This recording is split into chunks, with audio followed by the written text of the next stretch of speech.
So, first of all, thanks everyone for joining. As most of you probably know, this is my first moderating experience, so I hope you bear with me on this one.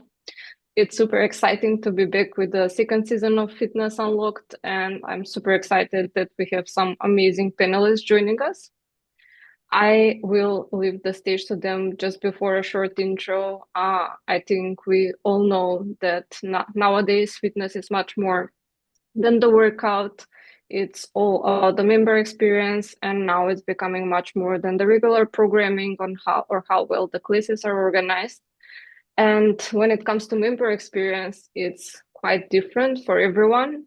So I think that's also one of the things that we should touch upon.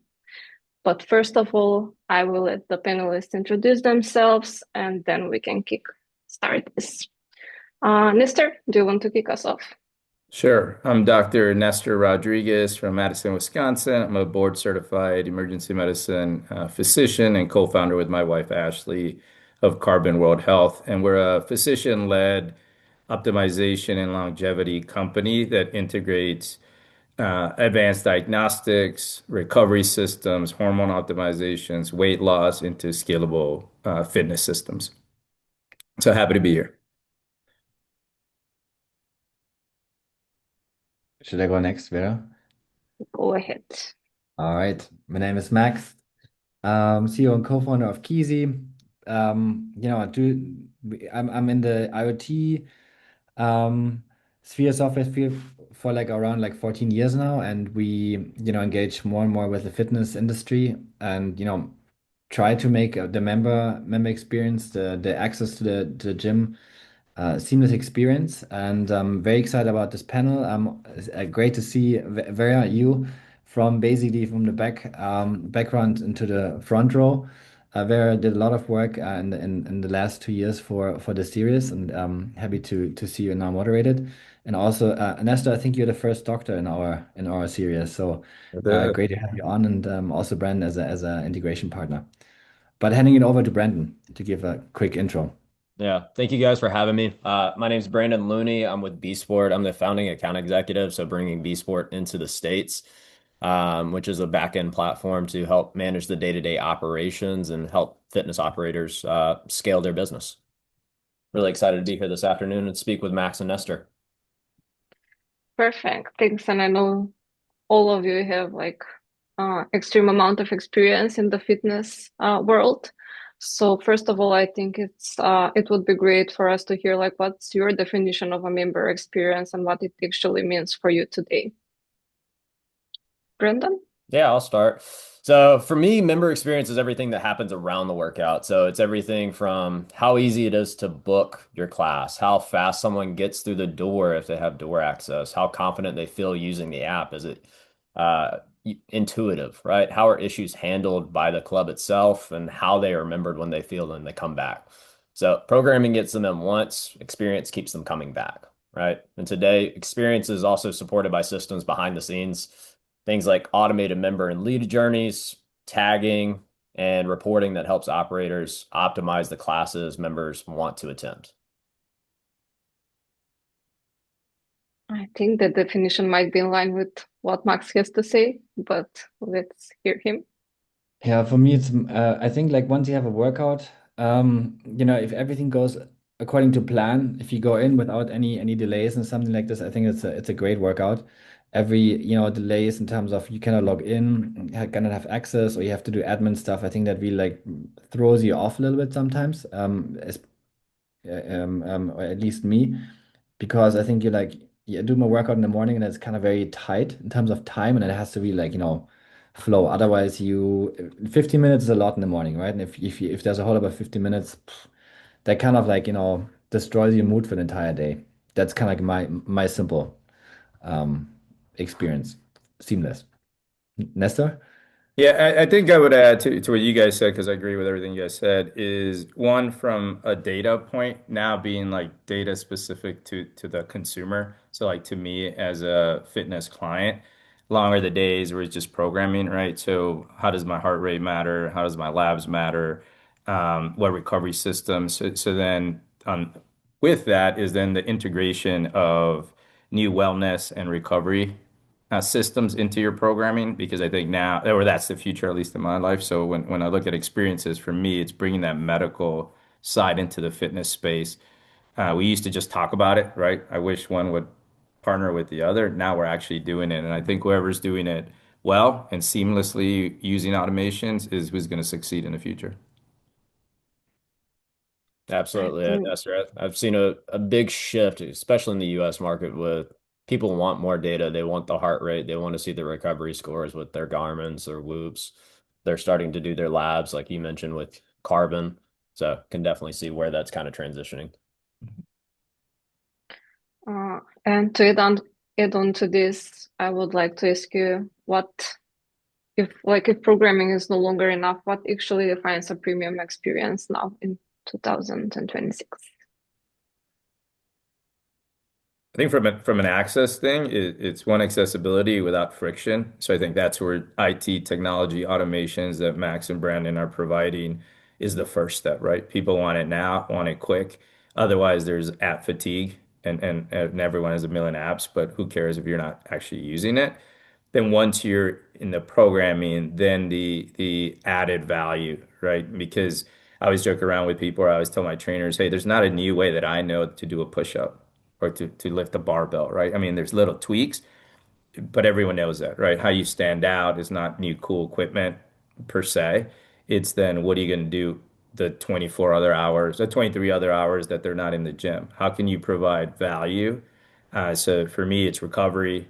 For me, it's hormone optimization, weight loss programs, supplements, things like that, and then ongoing education that you could automate through different platforms so that they keep learning because that's what's going to keep them. And then providing a culture of like, this is my spot, right? Like our clients, sometimes I get mad at them because I'm like, promote more. They're like, no, this is my space. I want to protect it. I'm like, I get it, but I also need more people to come in. So I think that culture, you see it with High Rocks, right? You saw it with CrossFit. You're seeing it with all these gyms where they're providing the culture also.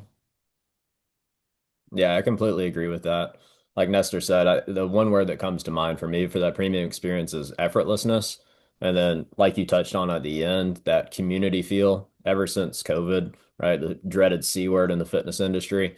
Everybody is looking for that sense of community, their third space. So we're seeing a rise in run clubs, events, things like that, where you can really hone in on that premium experience with these studios, gyms, etc. Think also like the community aspect, even if you don't have a close relationship with other like trainees, but I think like, what I realized if I go to at the same time, you see like the same people and, you just don't want to let them down or like let them know like, hey, you're not showing up today because the persistency, right? It's kind of where you really have also success in training. And that's what I realized, that this is motivating to get out of bed and go there because there are other people already there and they don't see you then if you don't go. Yeah, and then you get the dreaded question, where were you, Max? Yes, yes, Right? again.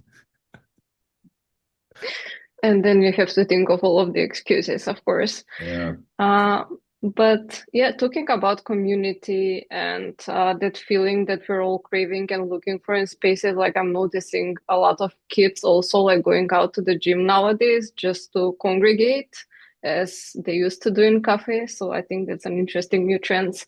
But spiraling out of this one, are members judging gyms more now by how things feel or how smoothly they work? I think they're definitely judging by both. But I think smoothness would come first in how they're gonna perceive everything, right? If something doesn't work, it feels bad, kind of like Max mentioned at the beginning. If 15 minutes is all you have in the morning, or you get kind of sidetracked by 15 minutes because you can't get in the door because something's not working correctly, right? That doesn't feel good. Reliability is the foundation of an emotional connection. So I think smoothness is going to come first. Yeah, I would agree with that. And I think the changing of the narrative I've seen like in trainers, right? Because in the fitness world, you have your let's say with train you have your trainers who are lifers, right? That's all they love and they do. But in this world, there's also a lot of transitional employees, right? Their first job out of college, things like that. So integrating that mindset to them or experience. And one of the things we learned early on is maybe all of us went to a Michelin star restaurant, but maybe some of us don't, right? So our expectations of what that looks like, you have to show them.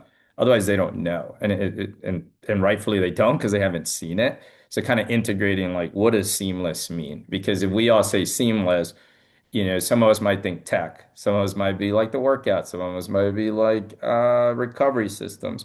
So it's like being pretty specific of what seamless and automation means to the outcome that you want to generate so that your clients keep coming back. And that's not necessarily clear to our employees, I would say, as an operator. I think maybe adding one more point, I think the persistency or like the consistency, sometimes you really like, I think, um, pamper too much because you don't even realize that everything runs so smooth. However, if something doesn't run smooth, I think what I appreciate, and it happens. It's normal that things fail.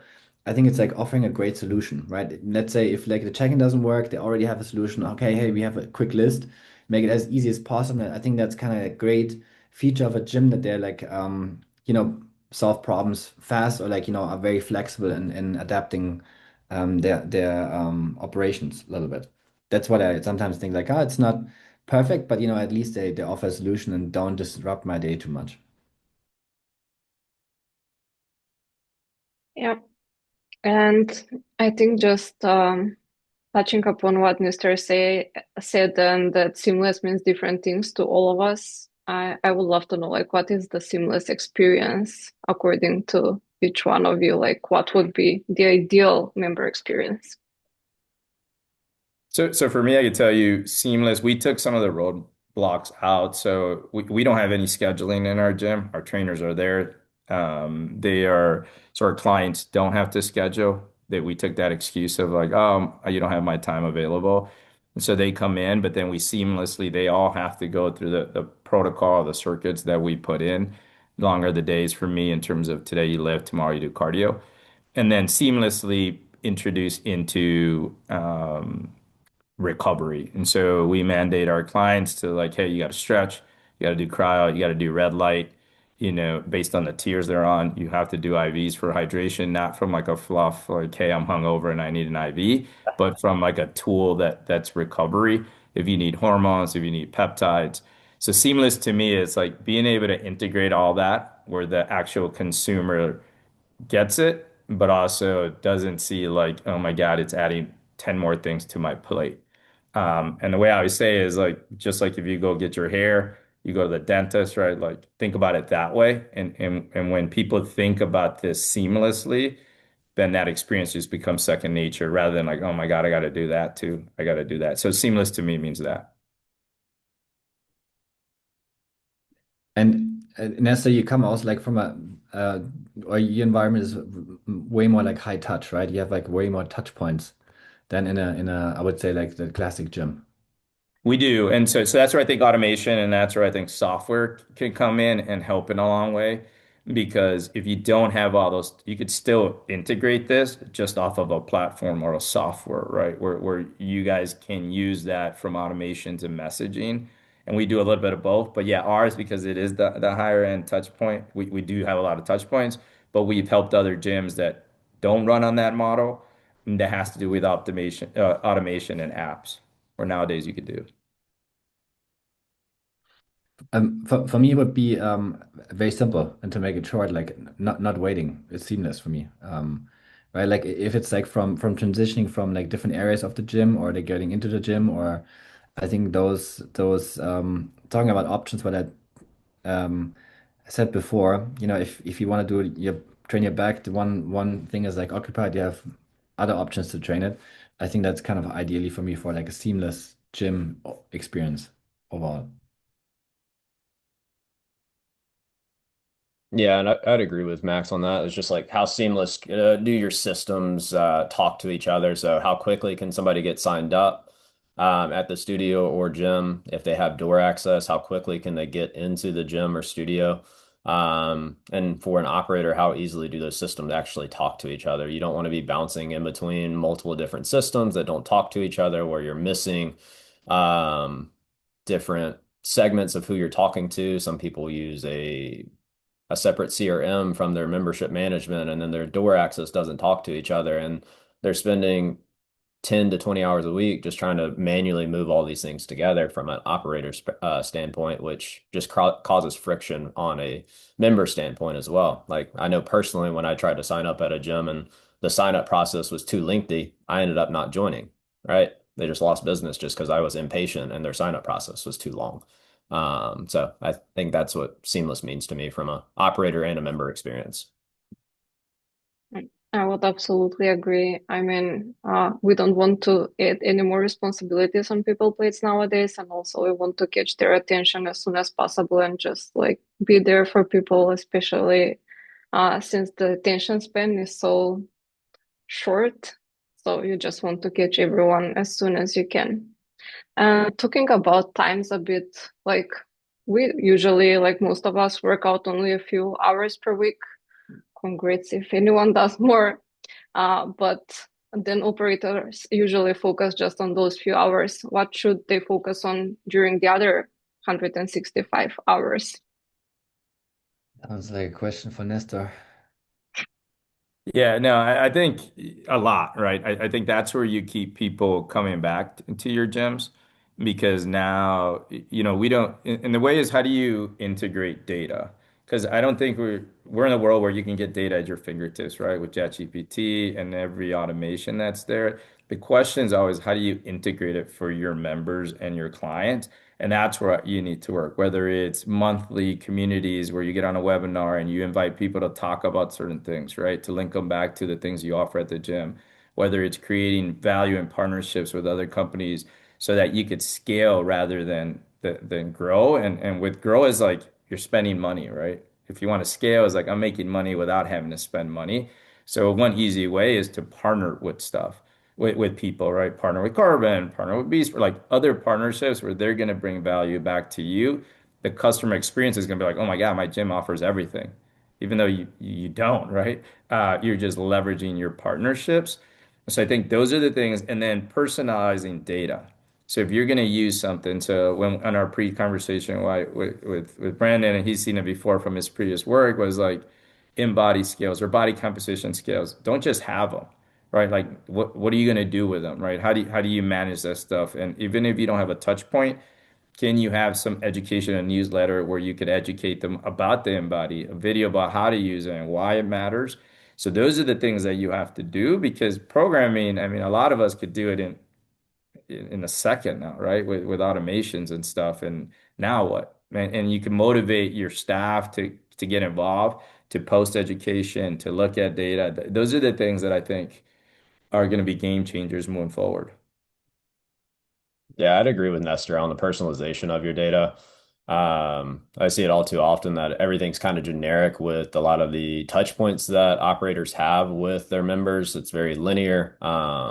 It's not really segmented on based on what classes they're taking, what programming they're doing, et cetera. So really honing in on who your member is, and how you want to integrate them into your studio and different facilities. Because the more classes, programming, et cetera, wellness, recovery. If you're at Carbon, for example, right? The more places that you can have them in that journey, the stickier that member is going to be and the longer that you're going to be able to retain them, right? At my previous position, when I was operating large luxury gyms, right? We were always trying to get them into at least 3 programs at the facility, just so that they would be stickier, they would retain longer and get them past that 90-day window that's so crucial for that member journey. And I think like, since going to a gym, you have to have an app to at least like get into the gym or like, sign up for classes and stuff. I think you have the app on your phone. I think also a great way to communicate with the user off hours. I mean, it can be as simple as like, as telling them, there's changes, for the workout plans and stuff. I think just keeping them updated is as simple as that. Keeps it top of mind and it's like, hey, keeps them also engaged and motivated to maybe try new things.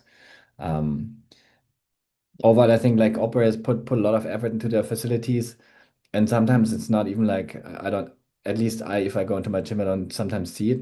Would also be great if they just could message that, not in email, but just on the app, like as a pop-up. Absolutely. Yeah. Within app notifications, you see that same open rate as a SMS text message or Yep. something along those lines as well. So that's a great point of contact with your customers.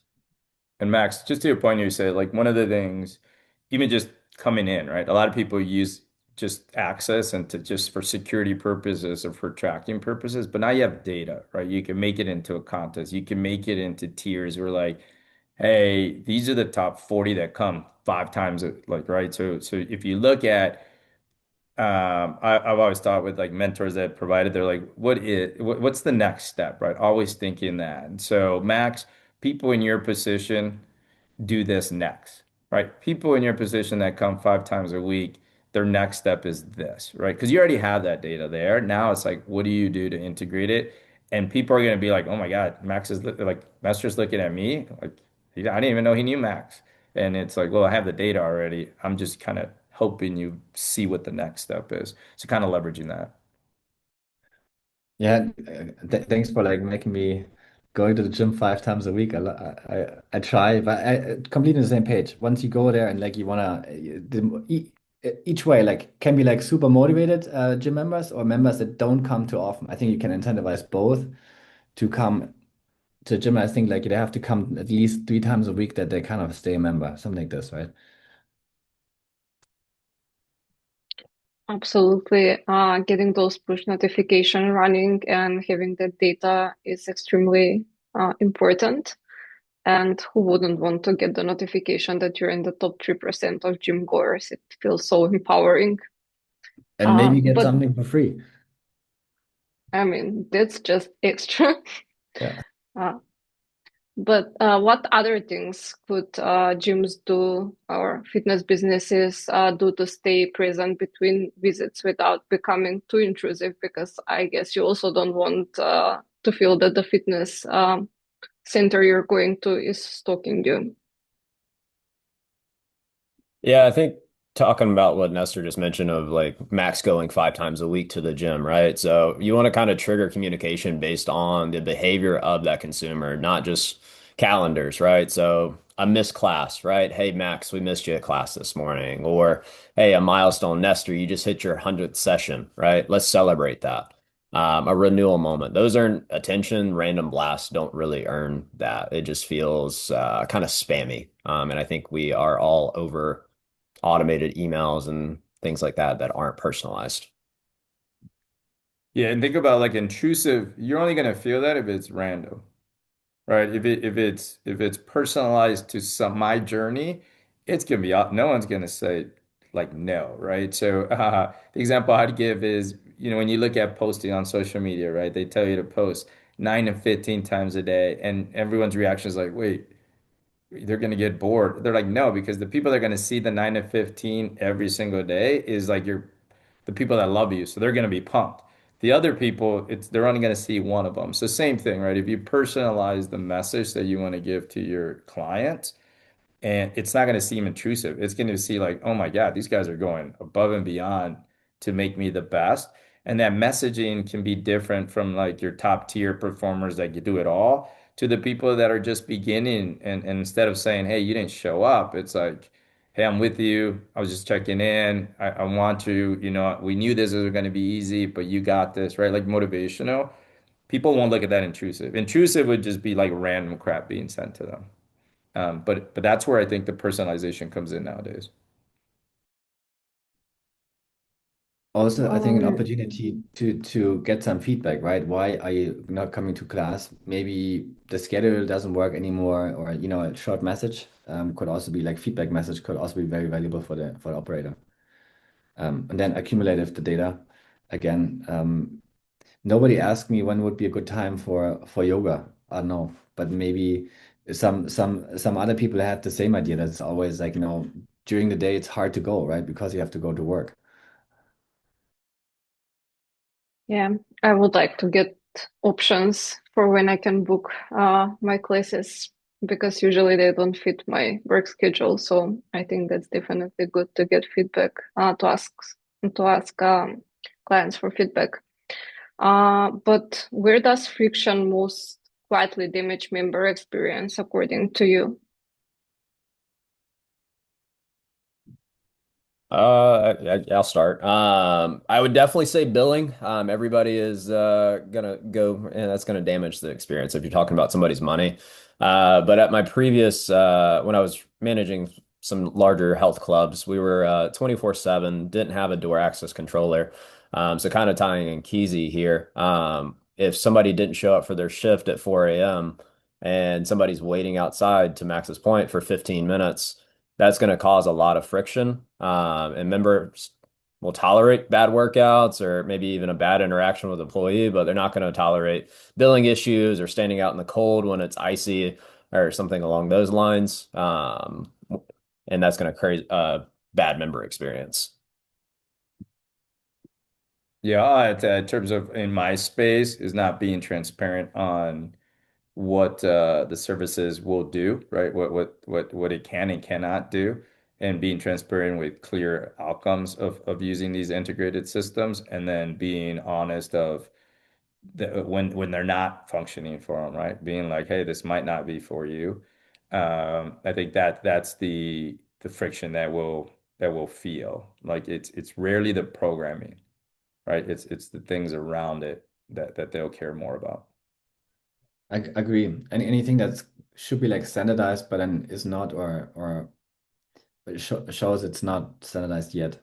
And I mean, for us, we get like a lot of pushback if even the unlock is a little bit slower, and that can be like half a second or a second.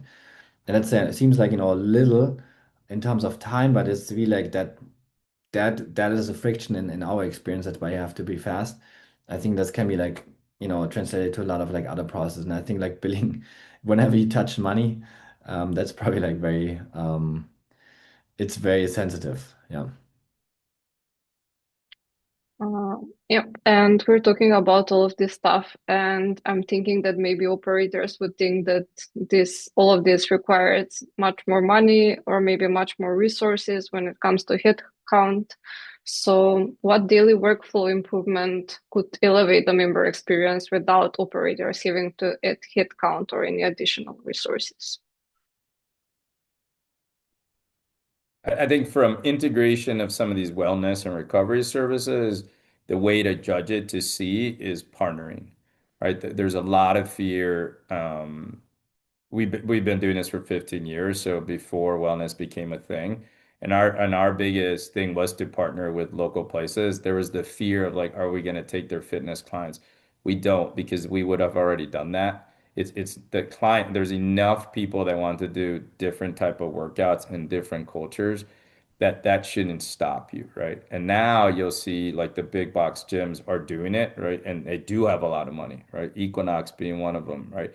But the problem becomes, does it look like an afterthought?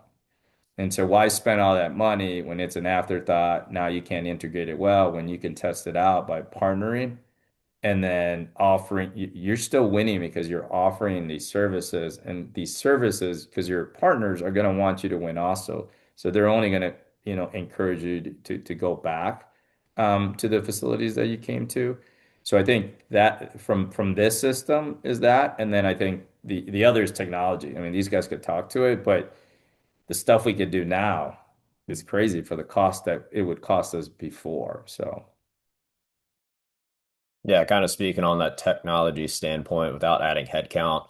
I mean, within bsport, we're talking about like automated tagging, so you can actually segment who you'd actually like to speak with based on what they're actually interested in. Have they visited the club? Do they have injuries? Whatever your actual customer journey is, you can have those tags automatically applied.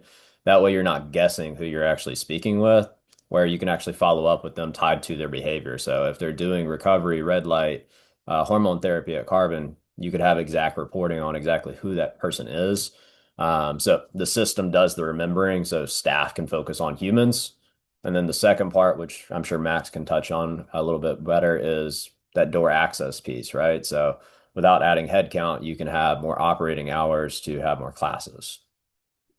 Yeah. I think like wherever you can, I mean, with technology, we try to like again like streamline and standardize processes. Like whenever there's a member paying on the B Sport tells us, hey, they get access to the gym for the time period they sign up for. And that goes beyond. Another one would be tailgating. That you see at least, especially for 24/7 gyms, a member brings in like a non-member. That can be instead of like scrolling the camera and seeing who it is, you can standardize it. We create a report and then send it to the operator. That they then can decide what they would do, and that saves like on I would say that tailgating event it can save up to like 20 minutes. And it adds up, and that time can then be spent on really like the customers, the experience, be present in the gym, and not basically doing computer work at the gym. That's what we try to solve. Absolutely. That, These operators didn't get into this business to be behind a computer, isn't that right, Nestor? right, exactly. Exactly. The other thing I would say, and I don't know if you guys agree, over the last 10, 15 years, the accessibility of this technology, like through you guys, but also the cost, right? I remember back in the day when we just had one location, the cost of a security system to enter, the cost of these like platforms was huge, right? So even I would say, these big chains, great because they're negotiating power and they're negotiating the cost. But I think that's changed, right? And I don't want to speak for you guys, but I do want to highlight that from my experience, it has to the point where it is more affordable, whether you have one gym location or 50 locations, right? And that helps a lot, the bottom line a lot, which I think before, yeah, I would talk to Max and Brendan and be like, yeah, sweet guys, but I can't afford you guys. I don't know if you guys could speak to that, but Um, when we started, it's a while ago, Nestor, and a client came to me. I love that story. And became a friend afterwards and talked to me after 2 years. And then said like that combining the CRM with access control was an insane game, like doubled his revenue because he would not know people would come and he would know the faces, but he had no idea if they're like actually like allowed to come in because the CRM was not tied up with the access control system. So and then he said like it's like why didn't you tell me earlier? Because and then he said like I feared that you would charge me like too much money. Um, and I like that story, and also shows like the impact that how if you combine bsport and Kisi, it has a huge impact. And I agree, Nestor.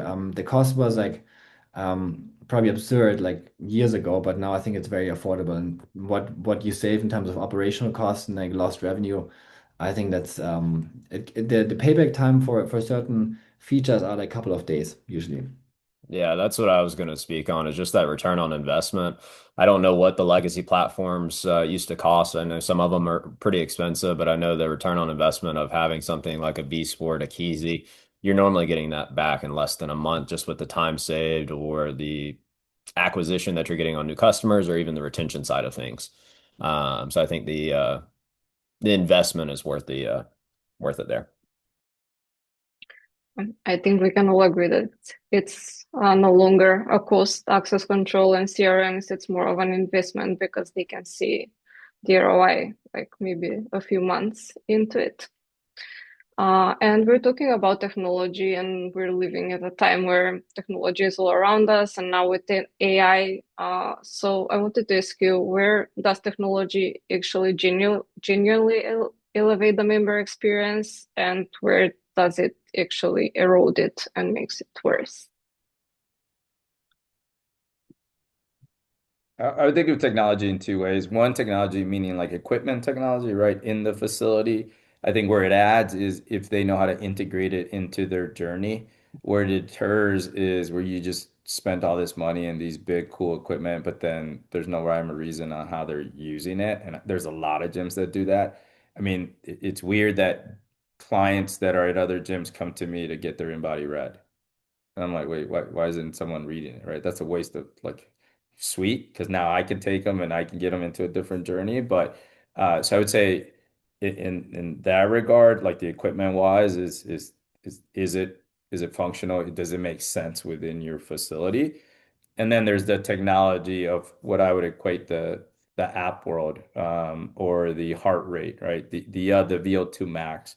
That again is how do you personalize that data and so that it's useful. Because think of it, if we all took out our phones, we have a million apps there that at one point it was cool, But if it's not useful for us in a day-to-day, it's just an app on the phone.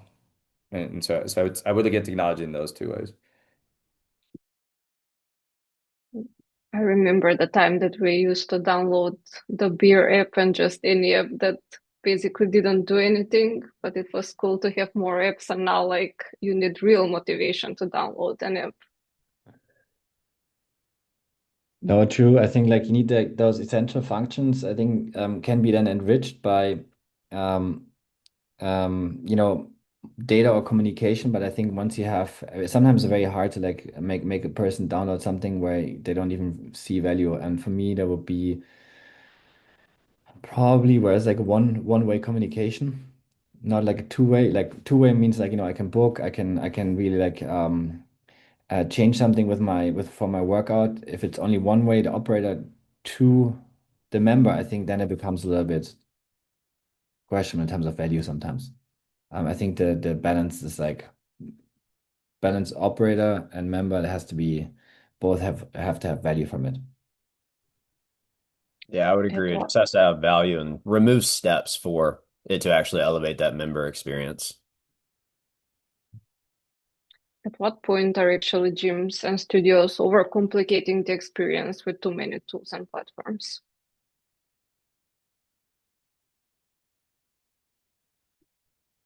I think if they're just doing it to do it, right? Because they have the expense or because they think it's the next best thing. It's really evaluating, do you have the market for it? Do you have the people? Do you have the systems for it before? And trust me, we failed in that at the beginning, right? That's why I could say it now. Now, the way we evaluate things is different than we did at the beginning. And you do get caught up, right? Where it's like, oh my God, because you could see what people are making financially. But at the long run, it costs you more because it's not integrated acutely into it. And so I think being strategic on how you go about bringing these things, how do you test them? How do you save money while doing that is the key. And do your members really actually care about it? Right Mhm. now, the big buzzword is around AI and maybe these voice assistants, chat bots, etc. But I don't know about you guys if you would agree, but if I call somebody and I hear a chat bot or AI voice or something along those lines, the first thing that I do is press zero. Let me talk to somebody that's actually at that facility or at that business. So number one, do members actually care about the tools that you're trying to implement, or are you just throwing money at the problem, like Nestor kind of mentioned? And then the second thing I would say is most gyms do have too many tools that they're trying to implement, and then those tools don't actually talk to each other, which ultimately just creates too much friction on the operator side, trying to implement all these, and then also on the customer side because they have to put in their information to be a lead, and then they have to put in their information to be a member. So they're having to double dip, or the admin's having to do that. So I think most operators do have too many tools that they're trying to implement that members don't really care about. Yeah, or as as soon as it feels that you as a member put more effort into it than the operator, then it becomes like too much in my eyes sometimes. Yes, and talking about introducing stuff, I think we're all in on the trend that more and more gyms are introducing recovery and wellness services nowadays. And especially since we have Nestor on the panel, I wanted to ask, how does that raise the bar for the overall member experience, and what's the biggest mistake operators make when they do this? Well, I think it elevates it from you're no longer a gym, right? Now you're a facility and you could say a performance or wellness facility. I think that the biggest mistake is not being strategic on what you're bringing and then how you're going to incorporate it to your current culture, right? And then subsequently, how do you create that cadence of like, is this important and you have to do it, right? You can have all the tools there, but if everyone's just walking through it, who cares? Or what a lot of people that I've like helped or as a consultant have put it on there, and their biggest complaints like, hey, it's cool for the first week, or get a lot of people that'll take a social media picture, but they're not really integrating it into, so then it costs them money. And so then it's how do you teach? And part of it is just because wellness is a thing now, that doesn't mean your trainers believe in it, right? Or your trainers know about it, or your staff does it. And so you have to get that buy-in from your staff to be able to promote that stuff, and then be able to walk the walk, talk the talk, so that your clients kind of believe in that from it, I would say. And then the other is just you have to be pretty strategic in that these are still, depending on how much you involve, it's medical world, right? So you have to get with the right people, right experts. Influencers are not doctors, even though you look on Instagram and it seems like they are. Because I guarantee you, from a friction, if there is a friction and a problem, they're going to expect you have some medical expertise behind it.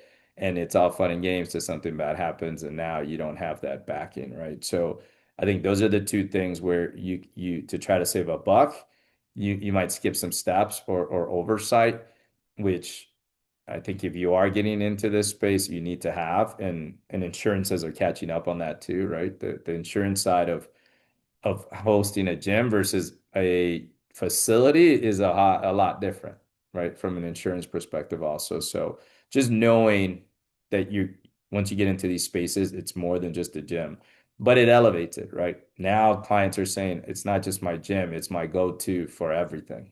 And I think that's what people want nowadays because they're seeing it. Absolutely. And if you have like one big tip to give to businesses that want to introduce the wellness component to improve the member experience, maybe without too much cost and risk, what would that be? Talk to people that are already doing it, because I guarantee you those people are willing to share and do, or they should be, because I think as a doctor, I'm trying to get more fitness people to collaborate with. And at the same time, as a doctor, I'm trying to get my colleagues to start then thinking about fitness in a different way that they have. Nowadays, there's still conferences where you go to a fitness conference, there's no medical oversight, yet they're talking about this. Or you have medical, and then we don't invite any fitness operators, right? Like, how is that possible if we're trying to integrate these two systems on there? And so you'll save a lot of headaches if you partner up with people. And by partner, I mean even just having a strategic session, right? To talk about like, hey, let me run through this, because I did that. I went through a lot of friends that had the big franchisees that ran the big box, small box, yoga, all these things that we don't provide. But to me, it wasn't like, hey, how do I make money? It's like, teach me all the mistakes you did, and how could I enter this world in this industry without having to do those. I think that'd be my biggest advice. And then technology, technology, technology. I think that's great advice overall. And since we're nearing the time, I have just three more questions to ask you guys, and we can do this like a quick fire round. So what will members expect from gyms this year that they don't fully expect yet? I think in a short answer, personalization. I think we've come to the point where if it's general, we just kind of overlook it. But if we can actually personalize that journey, like we kind of touched on before with milestones, missed visits, celebrating things like that, the more personalized you can get on that member journey and providing more of a one-stop shop with like things that Nestor's doing with like recovery, wellness. I think that's going to be more of an expectation than a nice to have at this point. Yeah, I agree. The other thing I would say then culture, if you could somehow look that's going to lead to culture and being like, this is my gang, this is my fitness crew, this is where I want to be. I think that's why it becomes that, because everyone feels like it's individual and they're almost like part of the brand, and they want to uphold their brand, so they spread it for you. I agree to all what you said. Probably like what's coming maybe this year is maybe making sense of data a little bit more, since I think operators and technology companies talk more. It seems like everybody's kind of sitting on the same table, and then with AI, I think you can make sense of data like way faster. Building those tools out.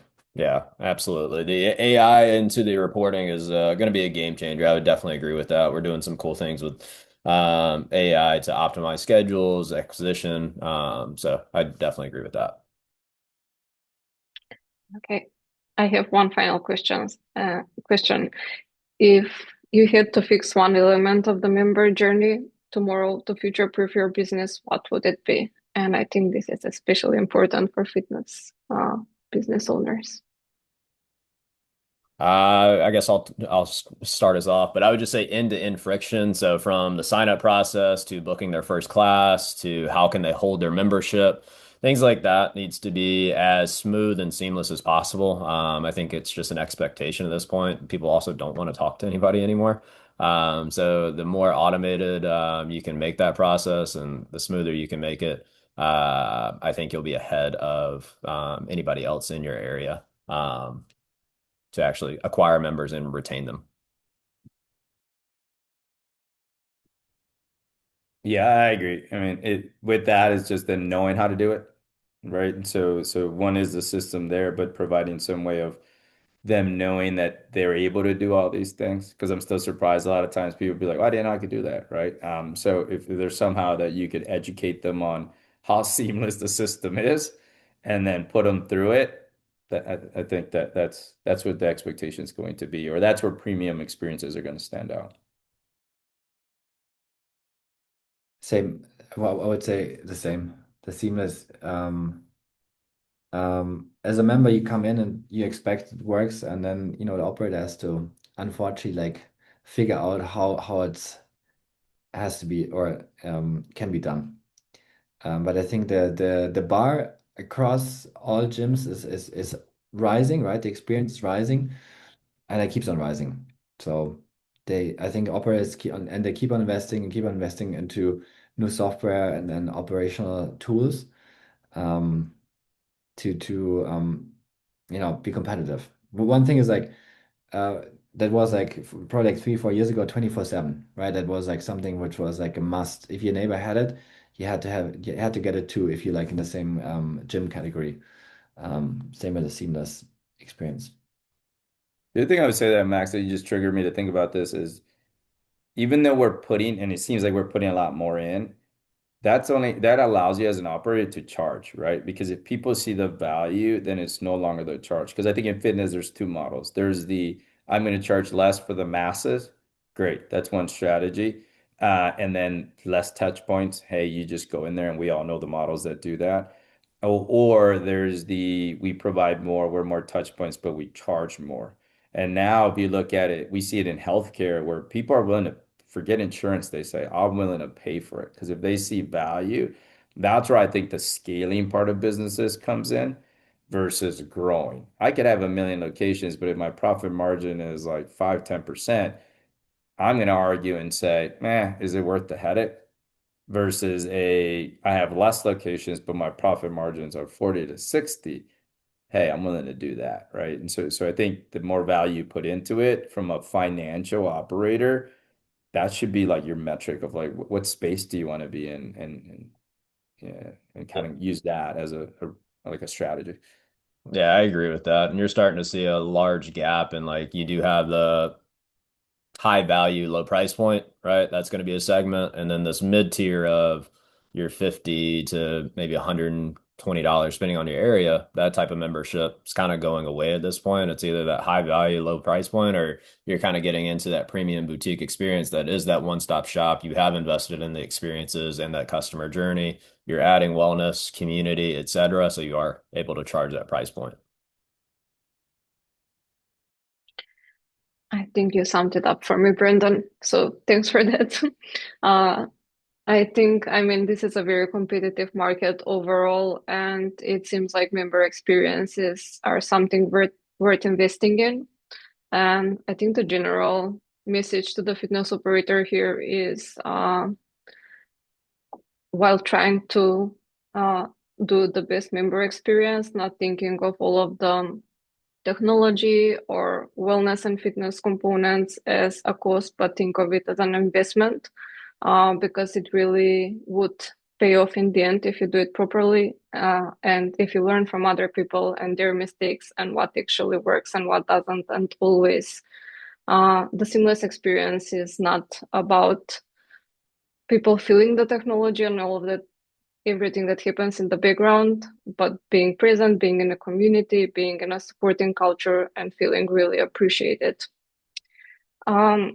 Thank you all. I think this was a great discussion. At least I learned a lot. I hope that everyone who participated did the same. I don't see any questions, but I know that we have some exciting offers lined up that we will be sending out in the follow-up email alongside the recording. But I also wanted to leave you guys space to share a bit more about this.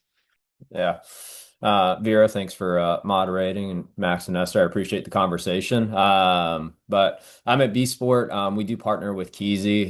So if you'd like to have a conversation, like Vera said, there's going to be an email that goes out later today, I believe. Tomorrow. Tomorrow, sorry, where we can start a conversation and a dialogue. And if you end up thinking B Sport's a good fit, and Kisi as well, there's 2 months free when you partner with B Sport and Kisi, and then you also get a free Kisi controller as well as a part of that offer, which I believe is around an $800 value for that Kisi controller. Yeah, exactly. That's the deal of the day. Also, thank you so much, Nestor and Brandon, for hopping on the webinar. And I actually had a couple of questions for Nestor, since his background is maybe we have some time. Do we have 2 minutes, Vera? Which was I'm personally interested. Nestor, I think you worked with like pretty, high-end athletes and teams, and you translated that individual experience and put into an institution, basically. Can you give us like a rundown, or like 1 or 2 minutes, kind of how you make that scalable, that individual experience, and put it into like a gym or like an Yeah, so facility? so what we do, what I always like to see is we always talk about the why and then the 6 month transformation or whatever, 90 days, whatever that might be, right? And that's not new to fitness world.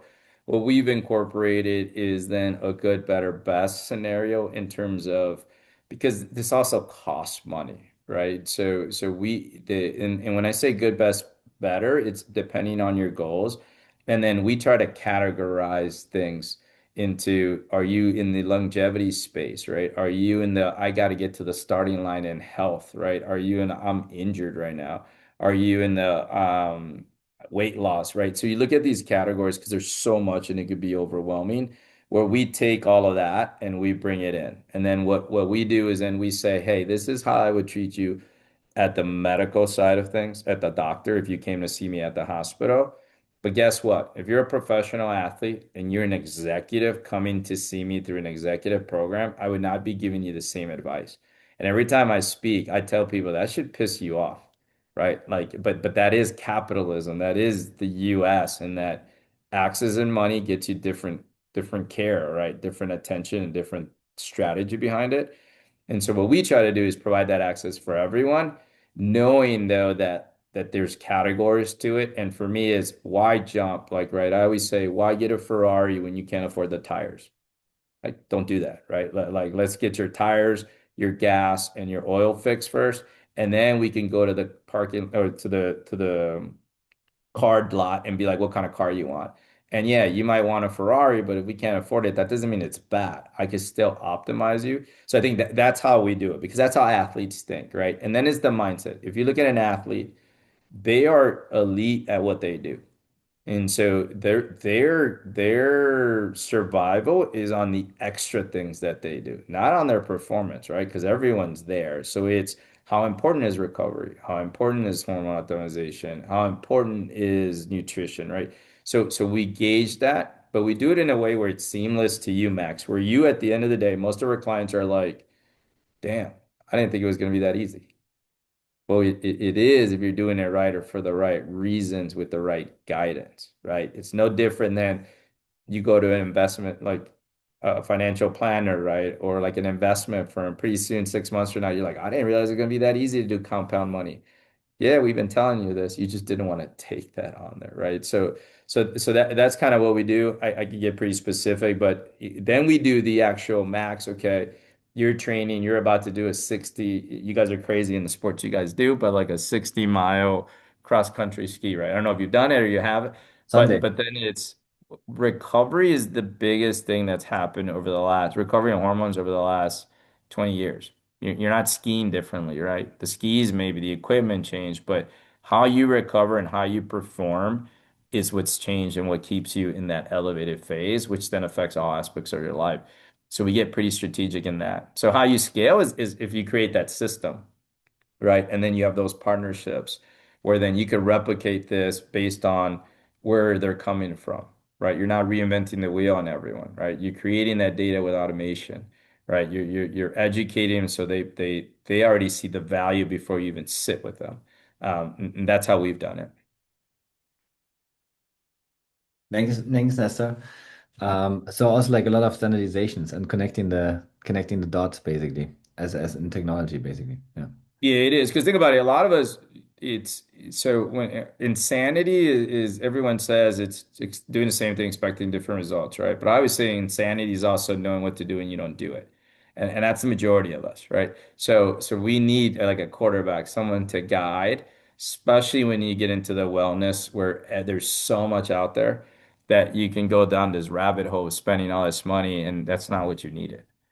Right. And so you help people will pay thousands of dollars for that value, right? Because you got them to, you went from A to Z without having to go all over the place a lot quicker and safer. And so I think that's a big opportunity in the fitness space. Mm. And with that, Vera, I'd say our offer is basically a strategic session that you can meet with us. And then we do have partnership tiers that we've developed with people, whether from low friction, meaning, hey, we do all the work, to combining co-branding different services.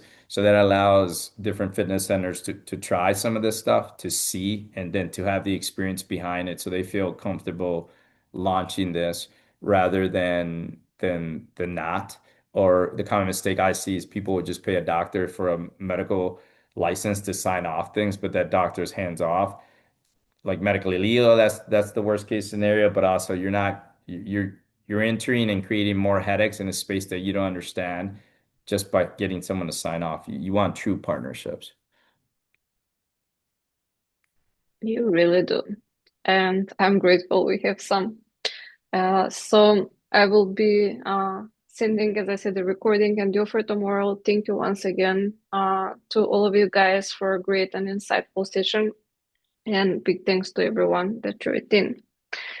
I hope we have some great discussion soon. Thank you, Vera. Thank you, Thank Brandon. Thank you, Nestor. thank you Thank you, all. everyone. And Vera, you did great.